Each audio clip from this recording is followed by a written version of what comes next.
shall begin. Make a wish. Incense ascends, entwined with ethereal clouds.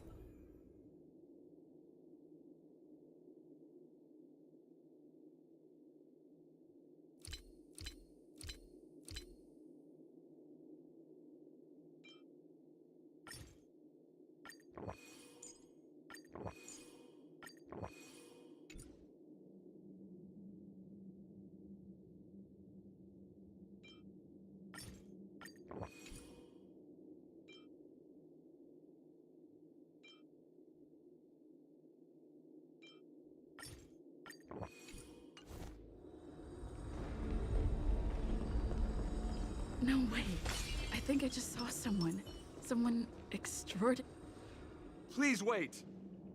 My beautiful ladies. By the glorious light of beauty! I never thought I would see you again.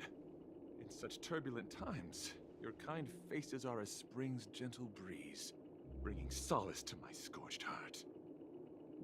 Are you...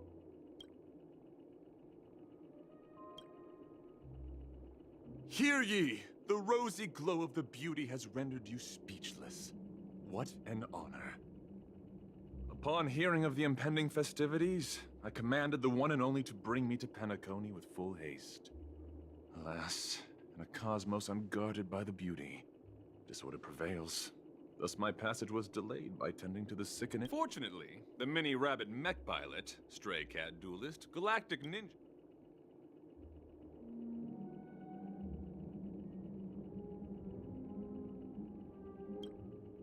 I do not deserve such praise. Okay, let's get back to business. Though upon arrival I was, what matters is that I now stand. If I am fortunate enough to emerge victorious, Idrilla, the beauty is the most... Dear friends, please ready yourselves for this trial set forth by the beauty. Allow me to purge the roots of the problem. Time to cleanse the filth. The truth. Everything in this world is bleeding. Memories up beneath the waters lies an endless abyss. Good times. Time to say bye. Boom. Destiny isn't chosen. Ill fate descend. Flesh wound. Bear witness to it. You're fighting a gentleman. Put forth all your might. Stand still. What do you want to know? Say bye to breathing.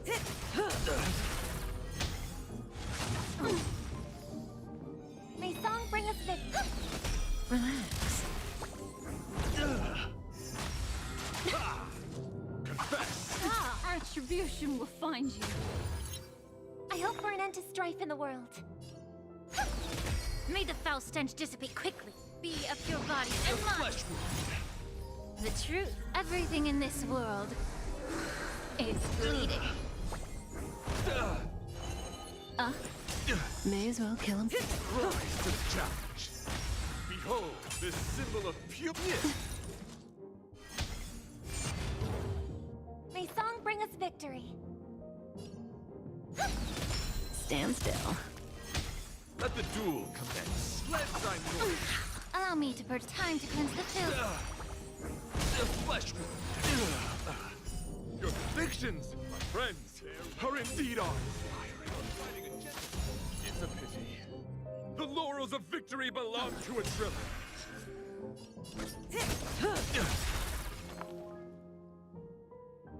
Night. Stars echo. No more time. Good times. Time to say bye. Boom. Memories beneath the waters lies an endless abyss. May the foul stench dissipate quickly. Be a pure body and mind. Destiny isn't chosen.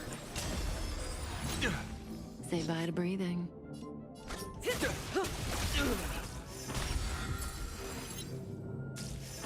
Confess. Put forth all your might.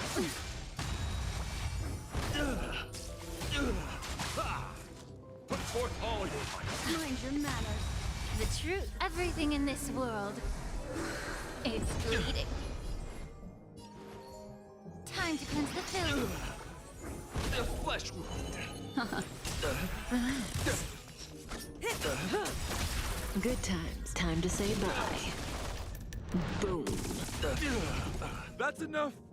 I have come to grasp the sincerity of your cause. I yield. Beautiful! Truly a cap. Go forth. I shall remain here. We don't have much time. In that case, let's make our way to the end. Penacony's really thronging with talent. I hope we make it in time.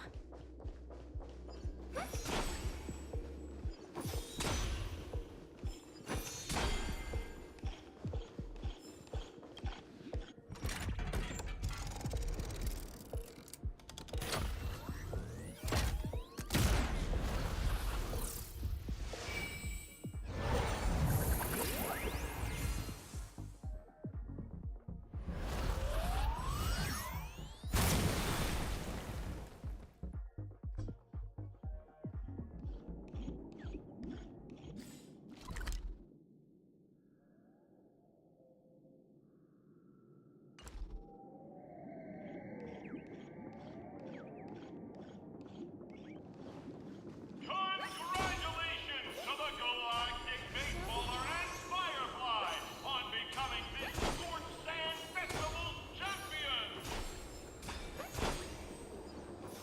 We look forward to their amazing entrance in the Charmony Festival! Let's give a round of applause to our aspiring young guests!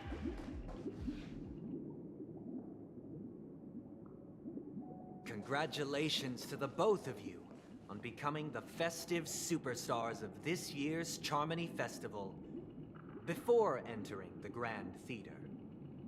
I, on behalf of the organizers, extend my sincere congratulations to you, wishing you joy under their radiance.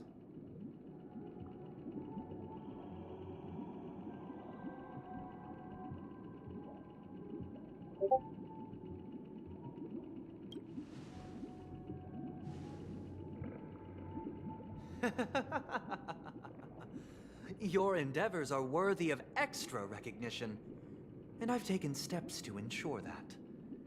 However, this reward is not a material one, but rather the opportunity for an open and honest communication between us. As previously promised, my sister, Mr. Yang, and I have met with the Dream Master. We delved into the truth about Penacony and its Stellaron, and have come to a consensus. Both I and the Oak family cannot acquiesce to your request. Just as expected. We acknowledge the perspective of you, Nameless. Penacony does require... Just as expected. require change, but not as you propose.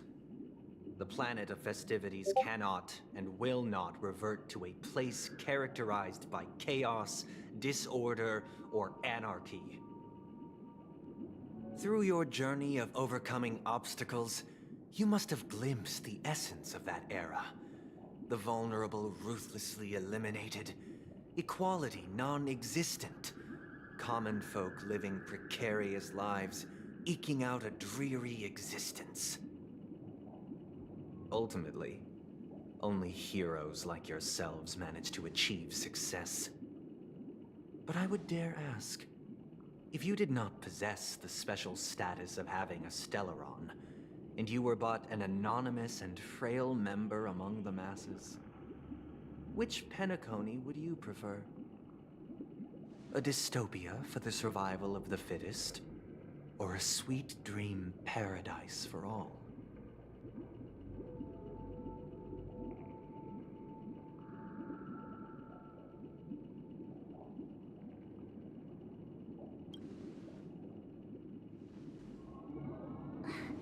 That's not the point! Mr. Sunday, even if the members of the That's not the point! Don't let him mislead you!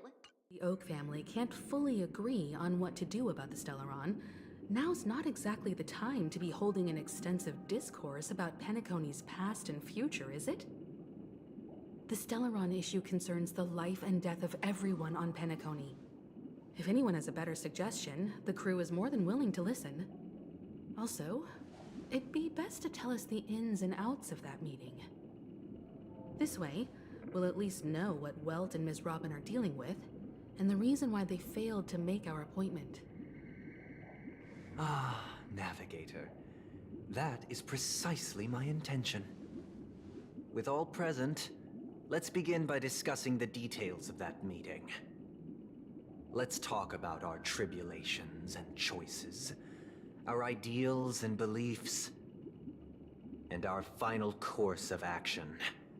The only path to take.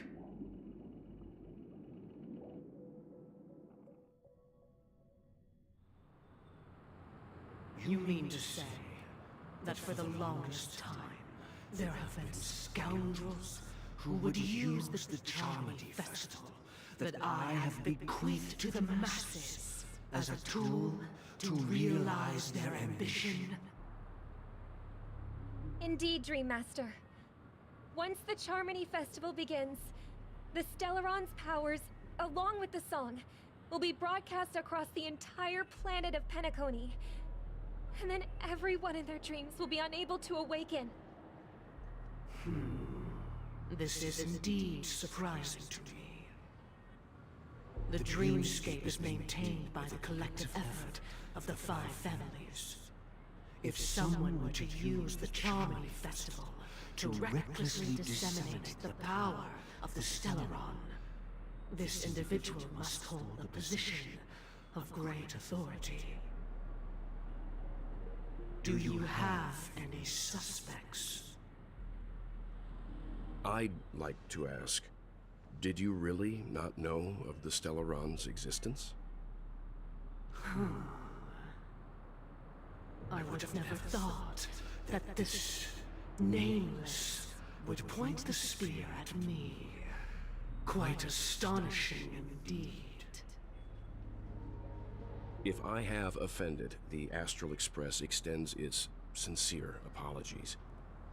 But the current circumstances are dire and leave no room for meticulous inquiry.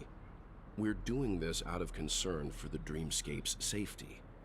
So, if you could, please alleviate our concerns. Dream Master, it's just to prove that the Charmony Festival has nothing to do with the Stellaron. If we're being overly cautious, I will return to the stage to offer tribute in song, just per the arrangement.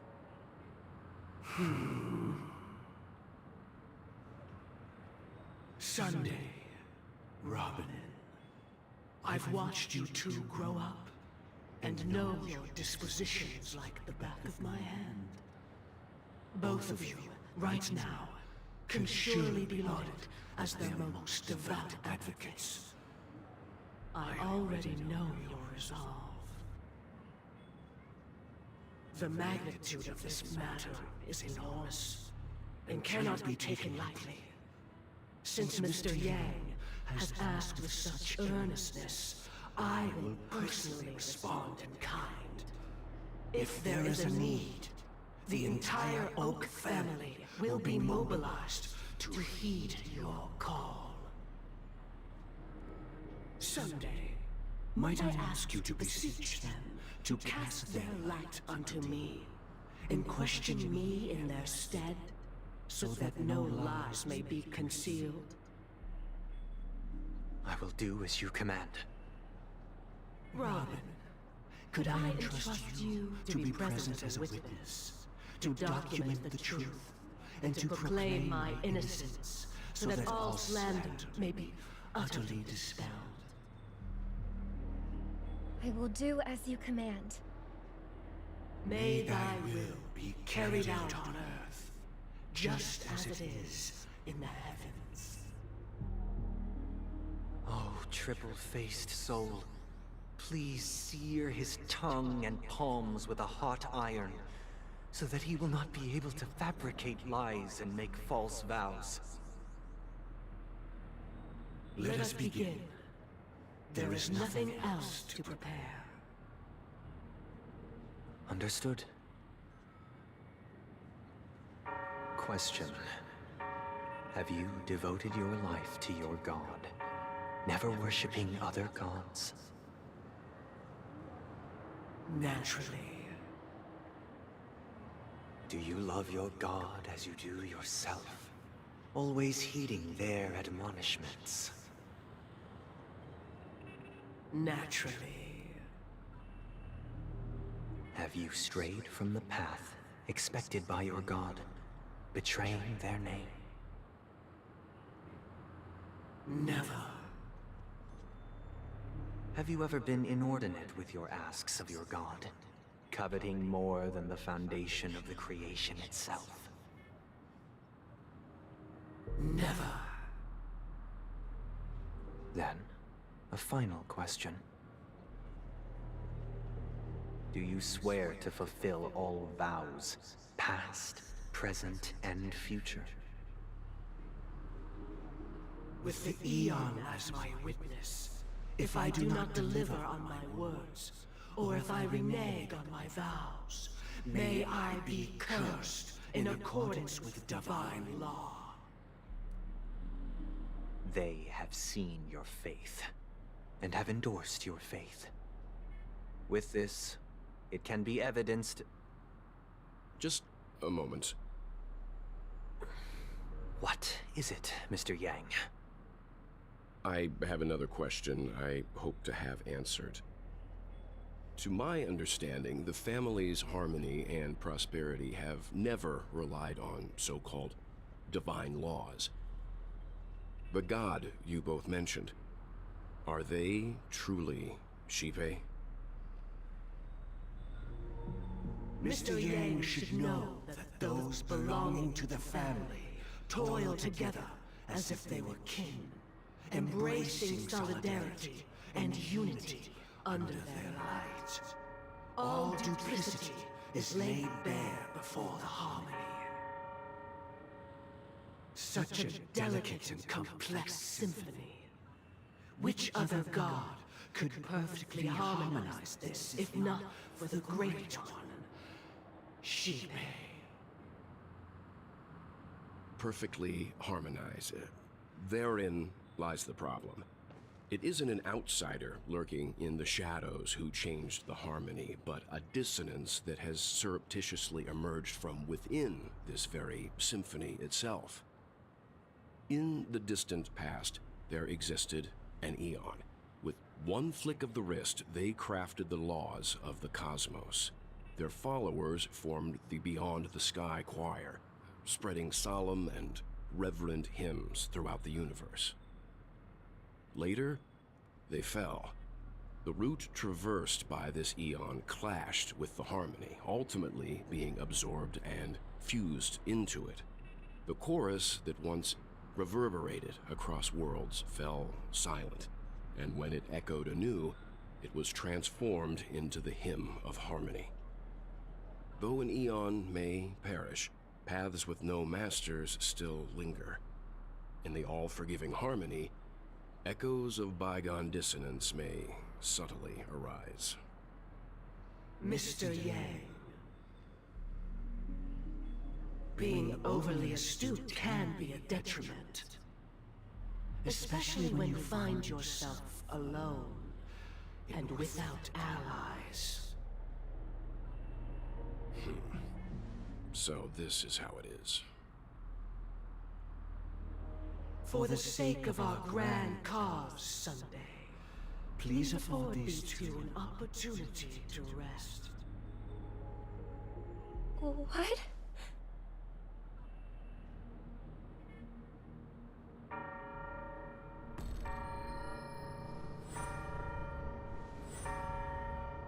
Sorry, Robin.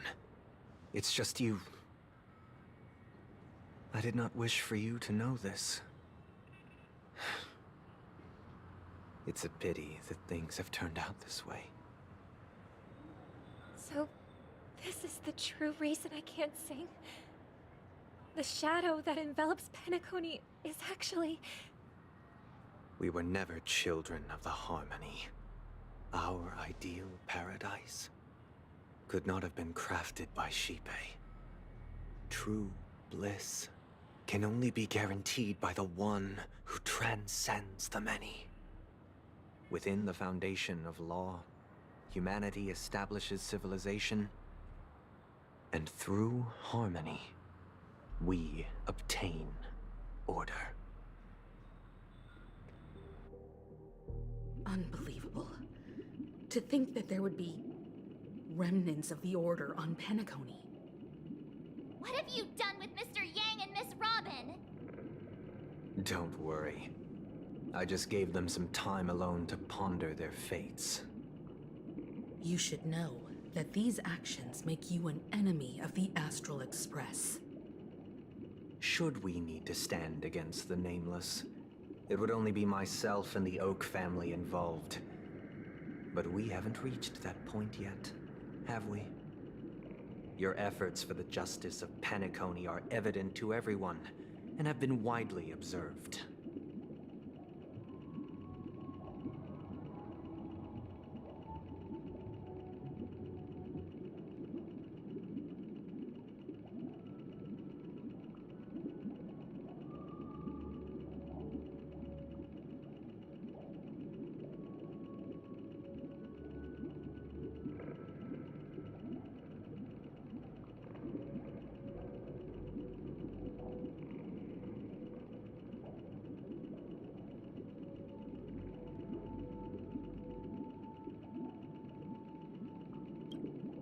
Oh, I intend to.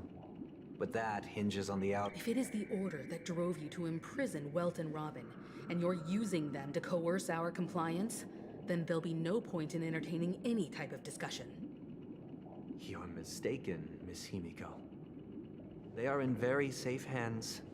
And just as the family has always proclaimed, no one can be harmed in the dreamscape, least of all in the beautiful new world belonging to the Order. Penacony and the entire universe have witnessed far too much innocent bloodshed. The strong wield their blades against the weak, and the victors push the vanquished to the brink of life. Natural selection. The world abides by this principle, establishing the well-being of humanity atop the corpses of the downtrodden. Only we, or rather, I, possess the power to put an end to this farce. So you've decided to resurrect a dead Eon? No one's ever done such a thing. If Miss Himiko is interested, let's draw back the veil and speak candidly. I've always firmly believed that people can understand one another through peaceful means. I'm willing to divulge the unembellished truth as to the intentions of the Order's Pathstriders, so that you will make better judgment for the Astral Express, for Penacony, and for this stretch of the universe. Words can hardly do justice to the beauty of that ideal. So, come with me, everyone. Let us retrace our steps, and see once again where this road leads. Huh? Where'd he go? Welcome. This isn't any location in Penacony's dreamscape. It's my inner world. The reason the scenery before you remains unchanged is because your consciousness has drawn on similar concepts to fill in the gaps.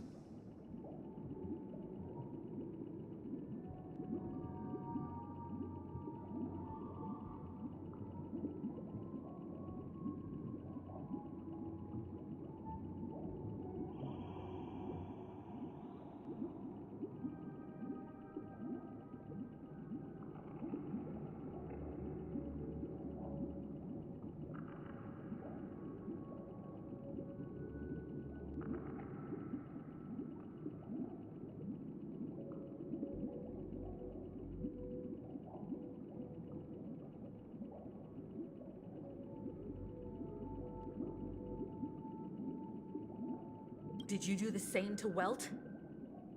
It's a tuning process. Stronger in effect and more draining on the mind. The gray-haired guest has experienced it before, so she should understand what it entails. Tuning allows you to intuitively grasp my feelings, which also means that I cannot hide anything from you. Now, everyone, please look at the huge screen. The road we once took begins here. From this point on, you will witness the numerous decisions I've faced.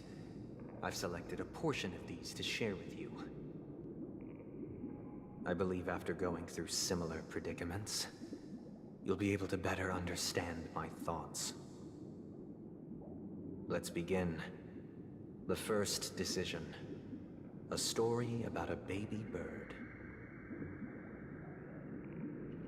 This story happened when Robin and I were very young. We were victims of the Stellaron disaster, and the family's Mr. Gopher Wood, who would later become the Dream Master of Penacony, saw that we siblings had no one to turn to and took us in. Later on, Robin and I lived a time with nary a care in the world. One day, after dinner, while my younger sister and I were lounging about in Mr. Gopher Wood's yard, we spotted a fledgling Charmony dove all on its own. That baby bird was tiny. It didn't even have all of its feathers, and it couldn't sing.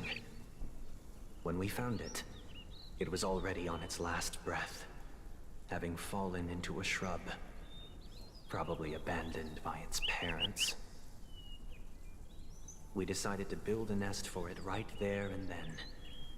However, thinking back, that winter was unusually cold, with fierce winds at night in the yard, not to mention the many poisonous bugs and wild beasts in the vicinity. It was clear that if we left the fledgling in the yard, it stood no chance of surviving until spring. So, I suggested we take it inside, place it on the shelf by the window, and asked the adults to fashion a cage for it. We decided that when it regained its strength enough to spread its wings, we would release it back into the wild. The tragic part, something that we'd never considered, was that this bird's fate had already been determined long before this moment. Its destiny was determined by our momentary whim. Now, I pass the power of choice to you all. Faced with this situation, what choice would you make? Stick to the original plan, and build a nest with soft net where the Charmony dove fell. Or build a cage for it, and feed it, giving it the utmost care from within the warmth of a home. I eagerly await your answer.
It looks like he really has no intention of... Back to the question.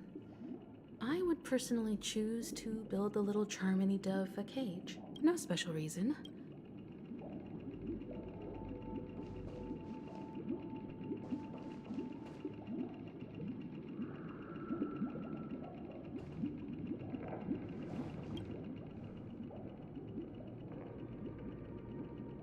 That guy just... If it were me, after all.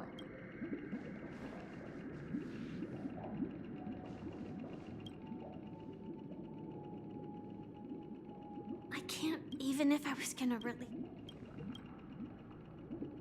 I can't decipher his intentions right now. But, even if I was gonna release it.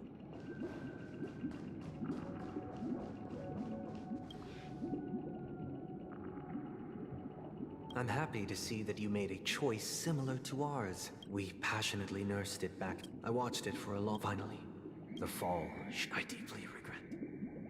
This story happened... It was during that period that I had the opportunity to hear voices from all corners of the dreamscape.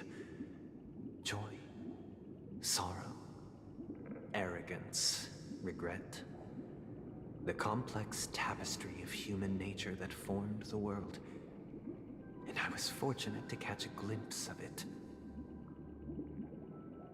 He was a dream chaser, and an illegal stowaway. Just like the rest of them, he came to Penacony in search of a better life. Except that, to most people, the price he paid... I suppose you could say it was everything. He told me I sold everything I could at home. The house, the land, even his 2 children. He said he could not afford to raise them, and that at least they could eat if they lived as slaves. He had a plan in place. He would buy back his children once he had made his fortune, and enjoy Penacony's beautiful dream with them. Alas, his plan to smuggle himself was somewhat clumsy, and he was sniffed out by those pig-headed hounds. After hearing the Dream Chaser's story, I immediately appealed to the Bloodhound family to cease their pursuit. That way, at least he could live peacefully. But I was still too naive to the ways of the world. I did not anticipate that what I thought was a kind gesture would later lead to dire consequences. I'll tell you the outcome soon. For now, I'd like you all to make a choice. Will you do as I did, and try to convince the Bloodhound family to stop their pursuit, so that the Dream Chaser may live peacefully and realize his wishes? Or will you remain silent, leaving him to languish while the hounds are hot on his heels, until his inevitable judgment arrives? I look forward to everyone's decisions. Who knows? Perhaps they might even alter the outcome of this tragedy.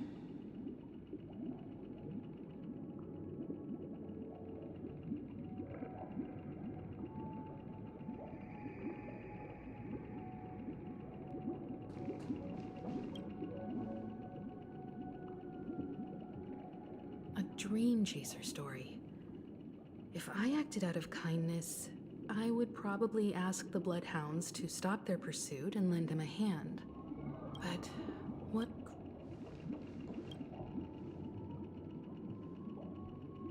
This question, I'd probably choose to... It seems illegal still. He sold his kids to chase... With that thought, there's only one choice.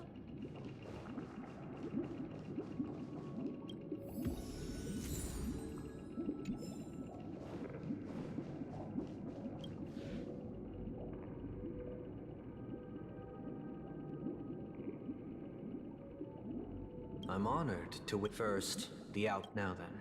He told me the reason in the end. As to your choice in the story this time.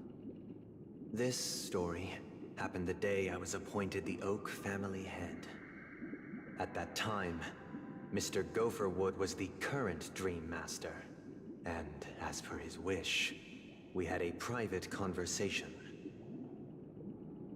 What surprised me was that the Dream Master had only come to deliver a letter to me. He let me read its contents, and it was a letter from my sister.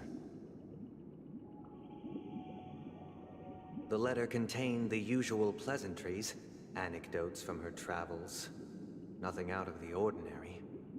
Just as I started wondering how this letter related to our discussion, the Dream Master began to speak. Do you know who wrote this letter?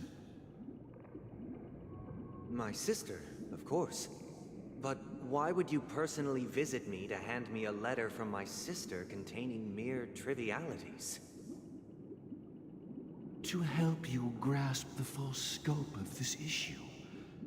Do you know where Robin is at this moment? From what the letter indicates, she must be in Caspelina 8, correct? She's touring there right now. Correct. Has she mentioned anything about a stray bullet? A stray bullet? What? A war has broken out on that planet. It is because of this very reason that Robin chose this destination. To spread the word of the Harmony, and to save the lives of that planet.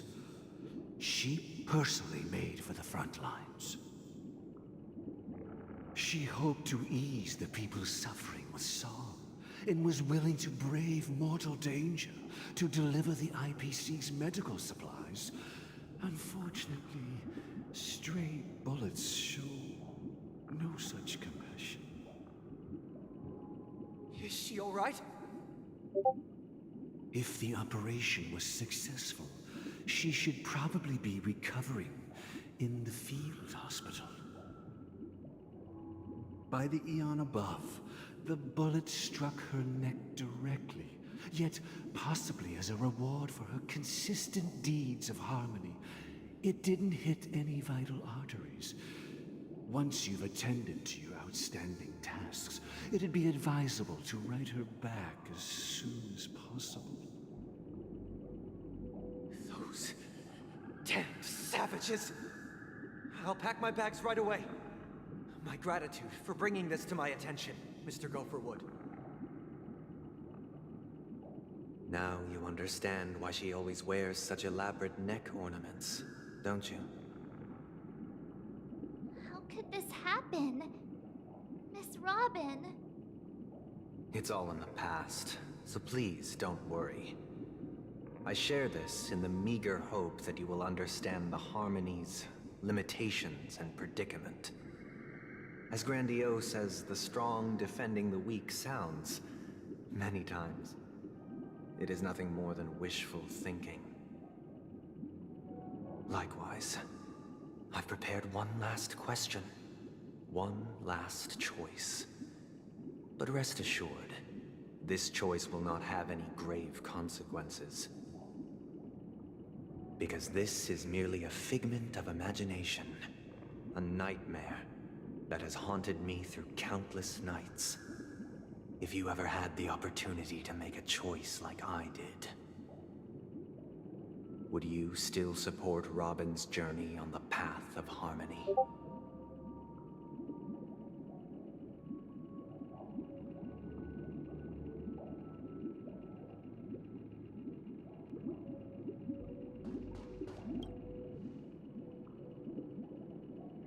I often feel confusion with each trailblaze. Miss Robin's courage is admirable, but the fact that she is also...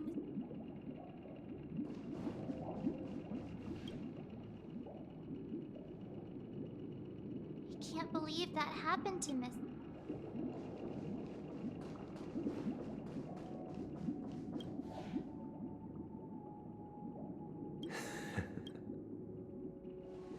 I am now aware of everyone's stances. Raising these questions merely serves to illustrate one point. The plight of Penacony cannot be salvaged by the Harmony. The true foundation for a sweet dream paradise can only be established through the Order, where the strong govern the weak. I know the suffering of being tormented, the turmoil of losing your way, how sorrow, and even despair, set in when matters don't work out. All of this causes me unending pain, because this is not what happiness is at all. We must teach the weak how to live a happy life. And this life isn't some noble propriety that the upper crust preaches, but in definitive terms, a way of survival that belongs to everyone. So what is your definition of living a happy life? Good question. Human consciousness is fundamentally an illusion, a cage known as self-worth. People lured in by this illusion make mistakes, yet still ask that external influences bear the burden. When one mistake after the next permeates the masses, they become impossible to trace. Thus, the amassing of these individual cages culminate to form a prison, a place dictated only by the rule of survival of the fittest. Nature is always accompanied by predation and sacrifice. Its antithesis is known as order. That is what I want to do. Unite people's happiness under the banner of order. They won't need to make bitter choices any longer, nor face the weaknesses of humanity. They can cast aside their primal instincts to build a haven for mankind. Simply describing thoughts is far too abstract, so allow me to provide a simple example. As you all may know, there are societal norms like weekends and long weekends that exist on some worlds. During these hard-earned rest days, people are given the chance to extricate themselves from the stresses of everyday life, allowing a certain tranquility to return to their souls. And it is only on these days that people do not have to adhere to the law where the strong prey on the weak. They can live out their lives happily during these brief intermissions. It's just a pity that 2 or 3 days are still too fleeting compared to the span of a lifetime. From where I stand, society's ideal system should be 7 rest days. Following Sunday, there should ensue a second, a third, and indeed an infinite procession of Sundays. This should be the face of the new world. Idyllic, eternal, peaceful days. And thus, every person can return to their base selves in this utopia. Some gaze in reverence at the stars, pouring their whole beings into calculating the distance between us and the isolated world of Pagana. Meanwhile, some seek refuge in quiet corners, holding one another, unencumbered by the chains of unwelcome obligations. There would be no need to bear the hardships of reality. Only in this way can humanity face the inevitable end with the purest of spirit, living a life of dignity. This is what it is to live in bliss. Miss Firefly, you who are stricken with entropy loss syndrome, you of all would surely understand this.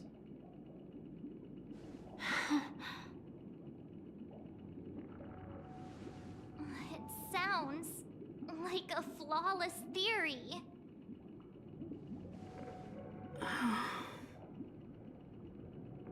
But what is the price to attain all this? The cost is minute, merely a personal and eternal sacrifice. If this paradise is to be maintained for everyone, someone must remain trapped in solitary awakening until the end of the cosmos. Awakening. Which means that this so-called paradise is still a dream. Stepping into this paradise means forsaking reality, correct? It is not forsaking, but transcending. Flesh, blood, sorrow, weakness. If the physical is the root of spiritual suffering, it is only logical that we defeat it. But in this supposed bliss, people won't have defeated their demons. The chance to overcome their tribulations would be forever lost to them. In other words, it is an escape. That's another way of understanding it. But there is no shame in escape. On the contrary, the seeds of escape exist in everyone's hearts. Don't you agree, Miss Firefly? And as for why life slumbers, it is because we are afraid to awaken from our dreams. But this is not in conflict with the grand plan. Only in acknowledging this can we truly understand the frailty of human nature, and from there, show compassion and protection.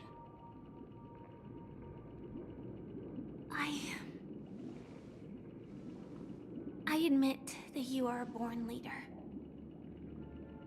Your perspective on humanity brims with pessimism. Yet you express compassion for all, even when your heart pities them. But unlike you, I live for the self. From my perspective, individuals making choices for themselves is their birthright. The want to escape may be innate in the weak. But whether they are weak, perhaps in your mind, you also view me as weak?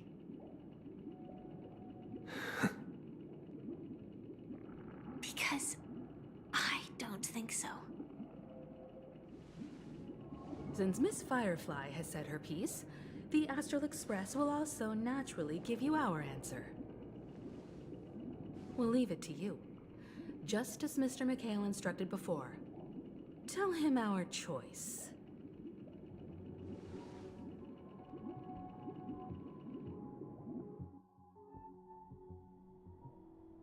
What is this place? Does this place ring any bells, Misha? I don't know, but I feel a sense of déjà vu. What is this place? It's the realm within a dream bubble. This was left to the Astral Express by a nameless, but weirdly, when we entered it, it was completely empty. Dr. Edward from the Dreamscape sales store told me that dreams are formed from memories, and a dream bubble can't take shape if its core is empty. So I thought you might be able to help us in unraveling this mystery, Misha. As a hotel doorman, you know Penacony best among us. I don't know much about dream bubbles, but if you want to figure out what this mansion is, I'll do my best. I'm counting on you then. Himeko, I still don't get it. Why were you so sure that Misha had a connection with this dream bubble? I wasn't sure. It was just a hunch. But since Misha feels familiar with this place, my hunch might be correct.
Exactly.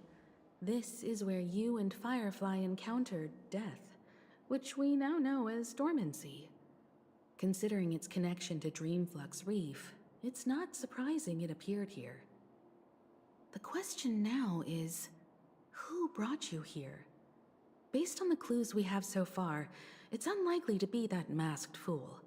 So identifying them is crucial to us. We're drawing closer to the truth once more. Let's give Misha some time, as I believe he'll unveil the secret of this dream bubble. Alright, but there are doors all over the place.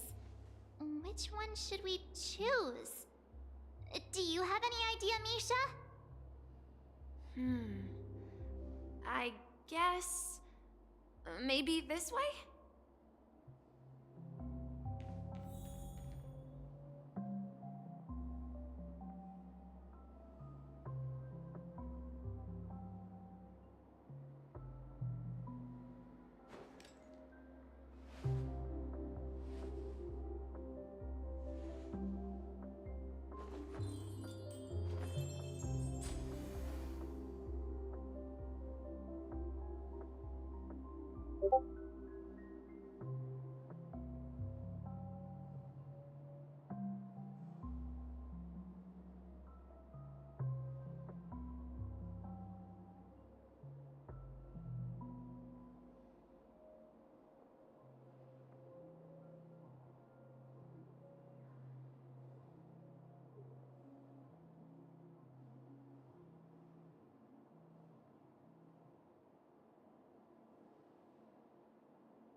I'm not entirely sure, but let's give it a try.